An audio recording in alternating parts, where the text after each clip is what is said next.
le 22 septembre 1979. Un satellite espion américain, un Vela, il détecte quelque chose d'improbable. Au-dessus de l'océan Indien. Oui, près de l'Antarctique. Un double flash lumineux. Et ça, c'est une signature qui ne trompe quasiment jamais. C'est la signature d'une explosion nucléaire. Exactement. En 20 ans, ces satellites en ont repéré 41. Toutes les autres, on sait d'où elles viennent, revendiquées ou identifiées. Mais celle-ci? Silence radio. Officiellement, c'est un mystère complet. Mais officieusement, dans les couloirs de la CIA, du KGB, tout le monde regarde dans la même direction. Tout à fait. Et c'est là qu'on plonge au cœur de notre sujet, l'histoire du programme nucléaire israélien. C'est sans doute l'un des secrets les mieux gardés du XXe siècle. Ah oui. On va essayer de comprendre comment une nation, à peine naissante, sans ressources, a pu développer en secret l'arme la plus redoutable qui soit. C'est une histoire assez folle, pleine d'alliances improbables et de tromperies. Absolument. Et pour bien saisir cette histoire, il faut vraiment comprendre que ce n'est pas un projet qui est né d'une ambition de puissance, comme pour les Américains ou les Soviétiques. Non, c'est autre chose. C'est une doctrine de survie. Une idée qui a germé en fait dans les cendres de la Seconde Guerre mondiale et qui s'est enracinée dans le conflit de 1948. C'est existentiel. Voilà. Pour les pères fondateurs d'Israël, cette arme, ce n'était pas pour attaquer. C'était ce qu'ils appelaient l'ultime recours, la garantie ultime. Alors, remettons-nous un peu dans le contexte. On est en 1945, le monde découvre avec une horreur absolue la puissance de la bombe. Hiroshima, Nagasaki. C'est le début d'une nouvelle ère, la course à l'armement nucléaire. Toutes les grandes puissances s'y mettent. Les États-Unis, l'URSS, le Royaume-Uni, la France aussi. Et c'est là que le récit de nos sources devient... Enfin, moi, je trouve ça incroyable. Pendant que ces grands empires se dotent de la bombe, un État qui n'existe même pas encore sur la carte Ah ah. est déjà en train de manœuvrer en coulisses. Oui, pour obtenir la sienne. C'est fou. C'est exactement ça. Cette ambition, elle est consubstantielle à la création d'Israël en 1948. Dès le début. Oui. Juste après la guerre, l'ONU adopte la résolution 194 sur le droit au retour des réfugiés palestiniens.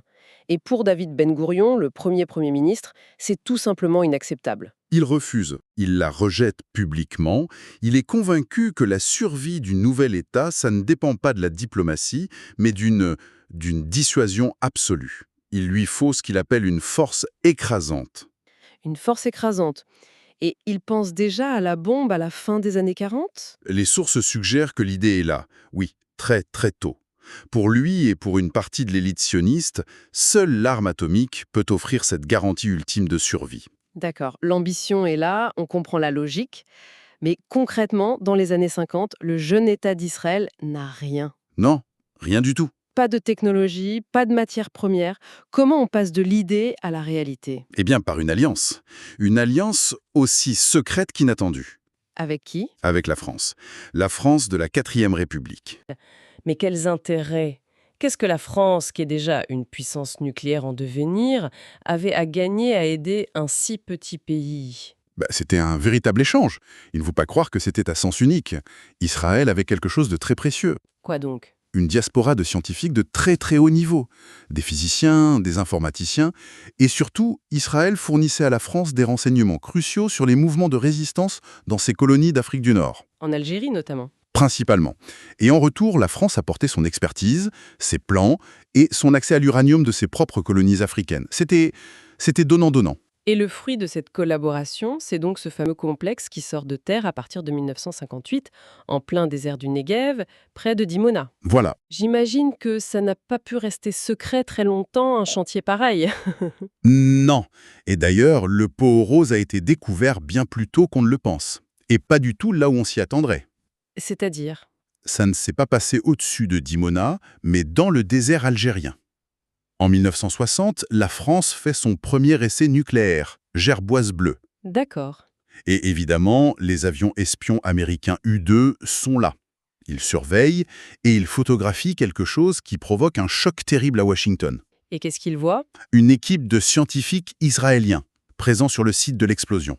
Ah oui, là c'est difficile de nier. J'imagine que les téléphones ont dû chauffer entre Washington et Tel Aviv. Immédiatement, l'administration Eisenhower demande des comptes. Qu'est-ce que vous faites en Algérie ? Et surtout, c'est quoi cet énorme bâtiment à Dimona ? Et la réponse a dû être Créative, j'imagine. C'est le moins qu'on puisse dire. Ils ont sorti ce qui est peut-être l'une des couvertures les plus audacieuses de toute la guerre froide. Je suis curieuse. Ils ont dit au président Eisenhower que le bâtiment de Dimona, Était une usine de textile. une usine de textile, Oui, au milieu du désert, il fallait oser. absolument personne n'y a cru. Les photos des U-2 étaient limpides, la structure c'était une copie quasi conforme d'une installation nucléaire française. Le mensonge était trop gros. Beaucoup trop. Et l'affaire finit par éclater quand le New York Times publie un article disant en gros que tout Washington est convaincu qu'Israël se dote de la bombe. Et comment réagit la Maison-Blanche à ce moment-là? C'est John F. Kennedy qui arrive au pouvoir. Et Kennedy, c'est quoi, un changement radical.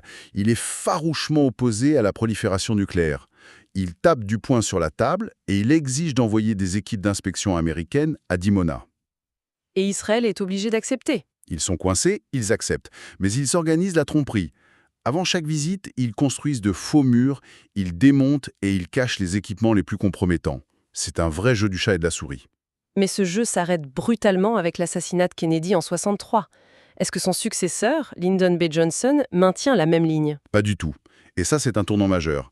Johnson a une approche beaucoup plus pragmatique, voire laxiste. C'est-à-dire? La légende veut qu'il ait dit en substance aux Israéliens « Écoutez, faites ce que vous avez à faire, mais je ne veux rien savoir. Ne me mettez pas dans une position où je dois vous dire non. En d'autres termes, c'est un feu vert. » Un feu vert tacite, oui, à condition que ça reste secret. Et donc, à l'abri des regards, il finalise le projet. En 1966, Dimona est opérationnel. Est-ce qu'on a une idée du moment où ils ont eu leur première arme? C'est difficile à dire avec une certitude absolue, mais un mémo de la CIA qui a été déclassifié bien plus tard donne une idée assez claire. Et que dit ce mémo? Il est daté de 1968, adressé au président Johnson, et il affirme qu'Israël a non seulement l'arme, mais a déjà des avions modifiés et des pilotes entraînés pour la larguer. Donc, c'est déjà une force de frappe opérationnelle. Oui, les sources s'accordent à dire qu'au moment de la guerre des 6 jours, en 1967, Israël possédait probablement déjà ses 2 premières bombes. D'accord. L'arme existe, mais elle reste une sorte de police d'assurance ultime, bien cachée. Quand est-ce qu'elle devient un outil stratégique actif? Le moment clé, le point de bascule, c'est la guerre du Kippour, en 1973. Là, c'est un quasi-désastre pour Israël. Oui, l'attaque surprise de l'Égypte et de la Syrie est dévastatrice. Les lignes de défense sont enfoncées. Pendant quelques jours, un sentiment de panique s'empare du haut commandement. Et c'est là. C'est là que la première ministre, Golda Meir, aurait pris une décision terrible. Préparer l'arsenal nucléaire, pour un usage imminent. C'est l'activation de ce qu'on appelle l'option Samson. L'option Samson. Le nom seul est assez apocalyptique. C'est une référence biblique, n'est-ce pas? C'est une référence directe, oui. Samson, capturé par les Philistins, aveuglé. Dans un dernier effort, il pousse les colonnes du temple pour le faire s'effondrer sur lui-même et sur tous ses ennemis. En criant « Je meurs avec les Philistins ». Exactement. La doctrine, c'est ça. Sur moi et sur mes ennemis. Si l'existence d'Israël est menacée, alors il entraînera toute la région avec lui. C'est terrifiant. Mais est-ce qu'ils ont vraiment failli l'utiliser? C'est là que la stratégie devient absolument fascinante. Selon plusieurs analyses, l'intention n'était probablement pas de lancer les missiles. La tactique était beaucoup plus subtile.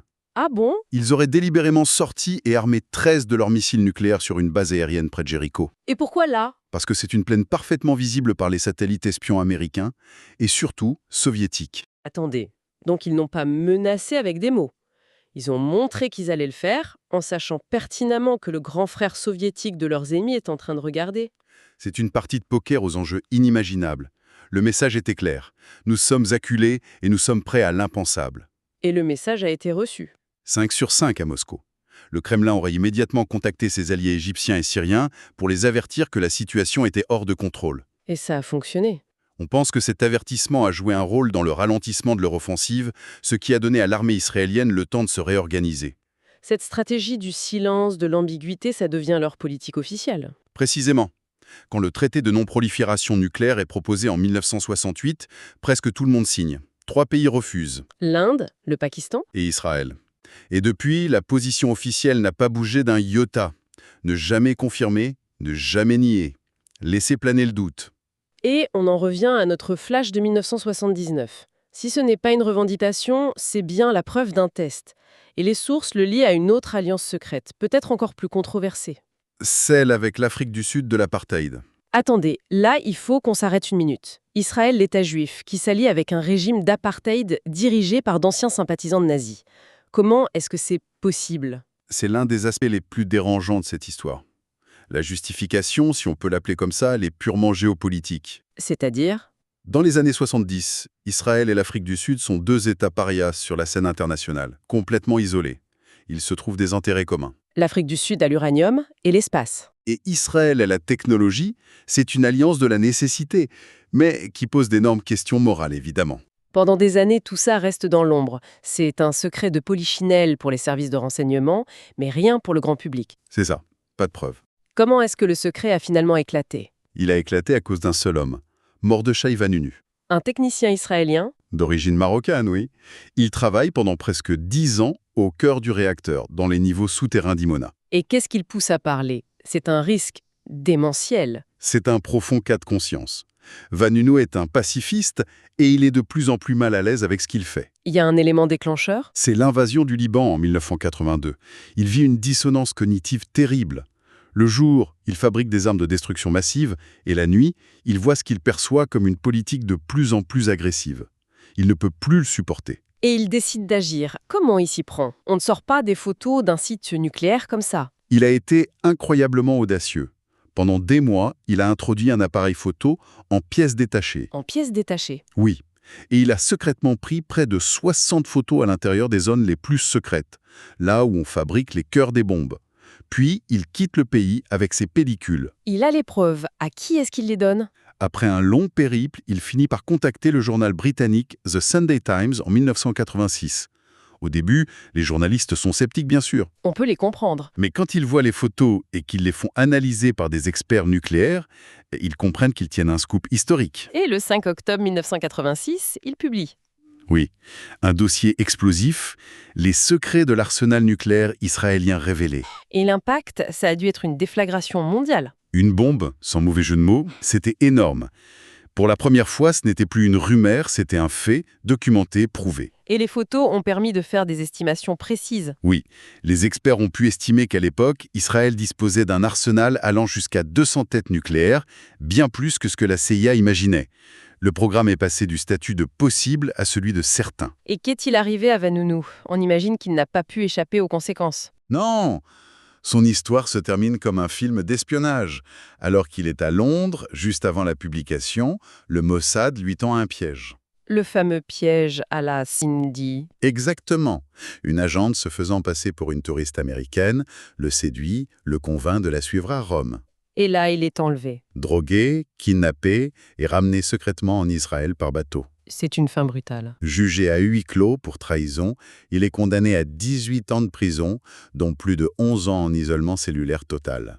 Un sort d'une dureté incroyable. Donc si on résume, on a une ambition née d'une peur existentielle, rendue possible par une alliance secrète avec la France, protégée par des décennies d'ambiguïté. Oui.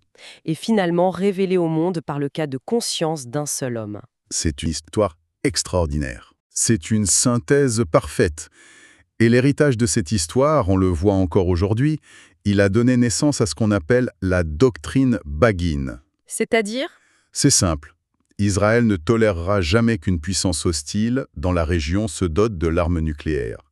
C'est au nom de ce principe qu'ils ont bombardé le réacteur irakien d'Osirak en 81, puis une installation en Syrie en 2007. C'est une politique de frappe préventive. Exactement. Et ça nous laisse avec une question finale, une piste de réflexion. La dissuasion de la guerre froide, la destruction mutuelle assurée, reposait sur une transparence brutale. On savait. Tout le monde avait les cartes sur la table. Voilà. Mais que se passe-t-il lorsque la dissuasion repose sur une ambiguïté totale? Lorsque l'arme est une ombre, une possibilité, un secret de polichinelle jamais avoué?